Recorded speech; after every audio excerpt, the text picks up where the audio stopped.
안녕하세요, 디마입니다. 저는 오늘부터 긴 이야기를 시작할까 합니다. 그 이름은 열국지입니다. 열국지는 중국 춘추 전국시대에 패권을 다투는 제후들의 이야기입니다. 춘추 전국시대, 약 800년 이상 이어진 역사에 수십 개 왕조가 등장했으니 그만큼 많은 이야기가 있었을 겁니다. 그때 사람들은 오늘날의 우리와 닮은 곳이 참 많습니다. 그들도 우리처럼 욕심이 많고 복수심에 불탔으며 타인을 시기하는 모습을 보였습니다. 또한 그들은 우리처럼 정의롭고 주변 사람들을 아꼈으며 신념을 굽히지 않았죠. 그들의 모습을 보면서 배울 것이 여러모로 많다는 생각이 드네요. 이야기를 읽으면서 좋은 점은 본받고 나쁜 점은 경계하도록 합시다. 그러면 이야기를 시작하겠습니다. 본격적인 열국지 이야기를 시작하기 전에 배경이 되는 중국 고대 왕조 이야기를 하겠습니다.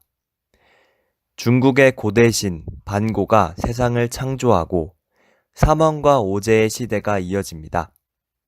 사망과 오제는 세상을 잘 다스렸어요. 중국에서 천자를 뜻하는 말 황제는 사망의 황과 오제의 제를 합친 말로 황과 제를 합친 것만큼 높은 위치를 표현하는 말입니다. 진시황이 이 말을 처음으로 사용하였죠. 오제 중 마지막 두 임금은 요와 순임금입니다. 흔히 태평성대를 나타내는 요순시대가 여기서 나온 말입니다. 이들은 어진 덕과 지혜로 나라를 잘 다스렸다고 합니다. 순임금의 뒤를 이어 우임금이 나라를 다스리게 되었는데요. 이때부터 하나라의 역사가 시작됩니다. 하나라는 기록상 중국 최초의 왕조라고 하지만 그 존재를 증명할 유물이 아직 발견되지 않았습니다.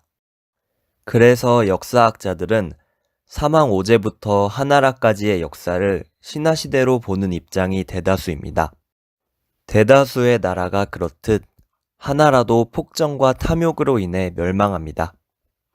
하나라 마지막 왕인 걸왕은 포악한 성품을 지녔으며 주변 부족들을 침탈하며 살았습니다. 그러다가 걸왕은 말이라는 여성에게 빠져서 나랏일에 완전히 손을 놓고 맙니다. 결국 제후들이 들고 일어나는데요. 상이라는 지역의 제후인 탕을 중심으로 모여든 연합군에 의해 하나라는 멸망하고 맙니다. 그리고 상나라, 은나라라고도 불리는 새로운 왕조가 들어섭니다. 은나라는 초대왕인 탕왕의 선한 덕과 함께 약 7세기 동안 번영합니다. 하지만 은나라에게도 종말이 다가오고 있었습니다. 하나라와 같은 이유로 말이죠. 은나라의 마지막 왕인 주왕은 폭군 그 자체였습니다. 주지육림이라는 말이 여기서 나오죠. 술로 연못을 만들고 고기로 숲을 만들 지경. 그 술과 고기는 백성들의 피땀이겠죠? 포락지형이라는 끔찍한 형벌도 여기서 만들어집니다. 주왕은 달기라는 여인에게 푹 빠집니다. 하나라 걸왕이 마리에게 빠졌던 것처럼 은나라 주왕은 달기에게 빠진 것이죠. 주왕은 달기를 기쁘게 해주려고 국고를 더 탕진시키고 맙니다. 바로 이때 중국의 주 지역에서 성장한 주나라가 등장하고 은나라는 멸망합니다. 이때 주나라 임금을 도왔던 사람이 바로 그 유명한 강태공입니다. 그런 한편 은나라에 대한 의리를 지킨 사람도 있었습니다. 바로 백이와 숙제인데요. 훗날 조선시대 사육신 중 한 명인 성산무는 이런 시조를 씁니다. 이 시조에 나온 이제가 바로 백이와 숙제입니다.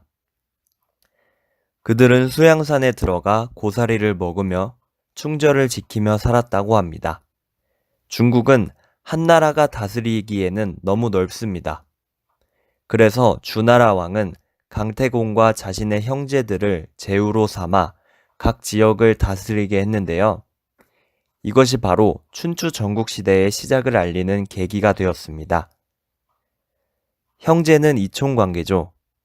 그들의 자손들끼리는 사촌관계, 자손의 자손들끼리는 육촌관계. 이렇게 점점 멀어지다가 결국은 남처럼 되어버린 겁니다. 제후들은 여전히 명목상으로는 천자의 나라를 섬기고 있으나 실제로는 각자의 패권 다툼이 우선이었습니다. 이것이 바로 혼란과 각축의 시대의 이야기, 열국지의 시작입니다. 앞으로 흥미롭게 펼쳐질 춘추 전국시대 이야기, 많은 관심 부탁드리면서 오늘 영상 마치겠습니다. 감사합니다.